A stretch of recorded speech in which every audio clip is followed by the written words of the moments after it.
ACL की injury हो जाए तो हर पेशेंट को सर्जरी की ज़रूरत नहीं होती। 3 ट्रीटमेंट ऑप्शंस हैं।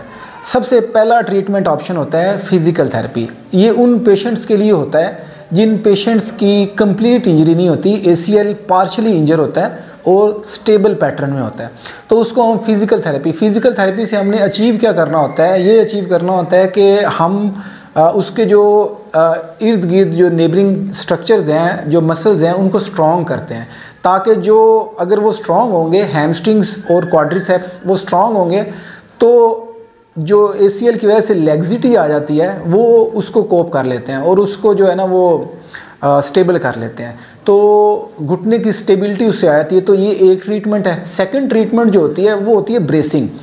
तो ये भी उस वक्त काम आएगी कि आपने घुटने को अलाइन रखना हो, तो घुटने की अलाइनमेंट रहेगी और इंजरी अगर पार्शल है, ग्रेड 1 की है, तो उसके अंदर ये रिपेयरिंग हो जाती होती है खुद ब खुद ही।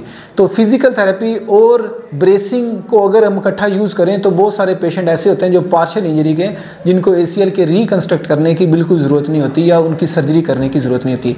तीसरी ट्रीटमेंट ऑप्शन सर्जरी होती है। सर्जरी में आप उसको रिपेयर भी कर सकते हैं अगर वो फ्रेश इंजरी हो या उसका स्टेबल पैटर्न हो और पार्शियल इंजरी हो, कंप्लीट इंजरी ना हो।